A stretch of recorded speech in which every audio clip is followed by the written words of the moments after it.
a lecturer in the Faculty of English, University of Lagos, has written a book titled Your Death Hour is 10 o'clock. For his experiences, motivation for writing the book, and the lessons learned, we're now being joined by him on this program. Hope Eghagha, good morning, and welcome to the morning show. Thank you. Good morning, Ruben. Hope, I was told that you are bereaved. First, our condolences. Thank you. Yes, well, God will strengthen you. Thank you. Yeah.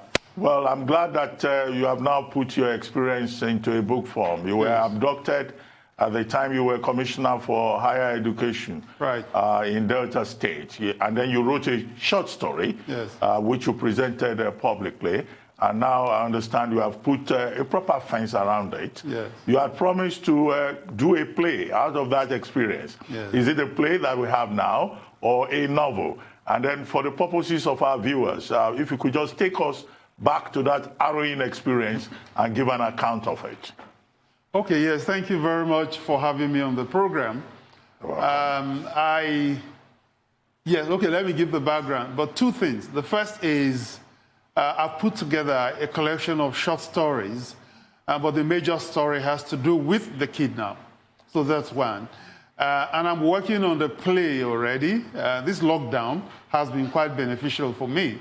So the play is about ready. What happened, to give a background, I was traveling early one morning, end of September 2012, between Warri and Asaba, somewhere just after Abraka. My car was attacked. In fact, I had dozed off in the car. As I said, it was rather early. I had set out early, about 6:30 to 7. So about 8, I had this brutal noise about me. I woke up from my slumber. In front was my orderly, police orderly. That was the driver. I had a passenger behind, my cook actually. Then when I looked through the window, I saw 3 young men, you know what I mean? They had guns at the ready. They hesitated for a few seconds and then charged at the car. At this time, the car had come to a stop. They ordered the driver out, asked him to lie on the ground, which he did. They came to my side of the car, tried to open the door. It wouldn't open. It had jammed for some reason. So they damaged the side glass and pulled me through the window, you know. And then the nightmare began in earnest. They put me in their car, took me to their hideout, and for 16 days, I was a captive, subjected to all kinds of horrendous attacks, physical, verbal. They tried to depersonalize me. They tried to intimidate me, to say things that would make me feel worthless. I was permanently scared. The scariest of it all was, your death hour is 10 o'clock. You know, I was blindfolded. I was inside a room. And at a point, someone would walk in. I guess it was a gun. The butt of the gun we used to hit the floor. And after a third, he would then pronounce, your death hour is 10 o'clock. Now I can smile and talk about it. Of course, it wasn't funny at the time. You know, your death hour is 10 o'clock. And I would wonder, 10 in the morning, 10 at night, 10 today, 10 tomorrow, you know? So that went on. They established contact with my family. Negotiations were on. And after 16 horrendous days, I regained my freedom. And I decided to put this into writing. And thank you very much for doing so. I mean, it's great that you have shared your story with us. And I wanted to ask, what lessons in particular would you really like people to learn from this harrowing experience that you had to go through? Well, I really don't know what lessons people can learn. But let me put it this way. Personal security is important. Again, you have to have faith in God, have some belief, because what kept me for those 16 days was faith, the hope that nothing terrible will really happen to me. Then have a good relationship with people you work with, no matter how trying the circumstances are, because goodwill is important. I recall the kidnappers telling me, "Oh, Oga, you're a good man." And I said to myself, I didn't have the courage to tell them at the time, if I'm a good man, why am I here? You know, and at the end of it all, one of them did say, "Oga, we know you now. When you call your office," you know, it was just money for the boys. Then I also found that they were highly knowledgeable. They had distorted views, quite all right, warped views about society, about government appointments. Yet they gave me lectures on social dynamics, on the relationship between the governed and the governors. For instance, talking about poverty.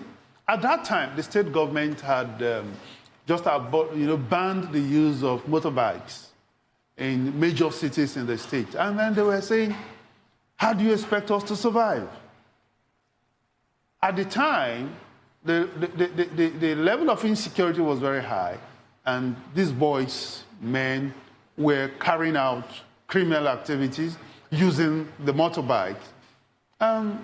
The government then said, appropriately, no, we're going to ban Okada, in the major cities.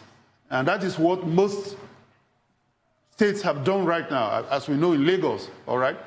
But they were giving me lectures that, look, if you are going to ban the use of Okada, you should create an alternative for us.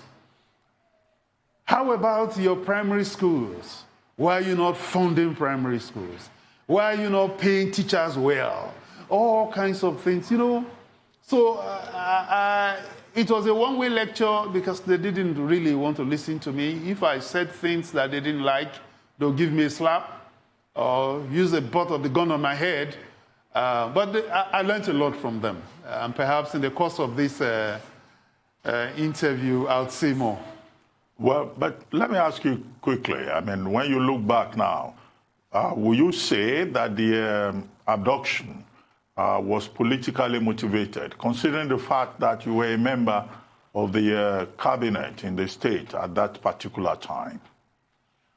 I don't have any reason to believe that it was politically motivated. Except to the extent that they wanted to get at the governor. At the time, quite a number of them thought I was favored by the governor. So perhaps they wanted to get back at the governor and then kidnap, in quotes, a favored commissioner.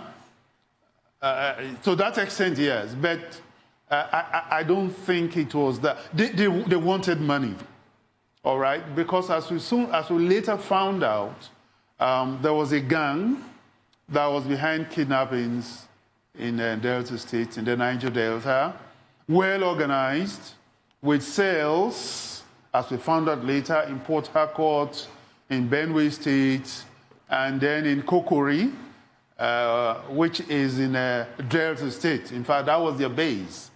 They took me to Kokori. All they wanted was money. Later, they added another dimension when they talked about oil resources.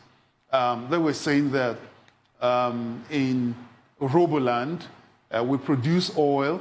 Kokori, where they took me to, have been producing oil for decades, but that all the oil pipelines had deprived them, denying them access to their farms, and that they were trying to make a statement to the government, So it's criminality, and then they tried to add politics to make it sound, people-friendly, people-oriented. No, but they were simply interested in money. Well, thank you very much, Hope Eghagha. We wish you all the best with the publication of your book on that experience, and that's a lesson that many of us should learn, putting a fence around our experiences.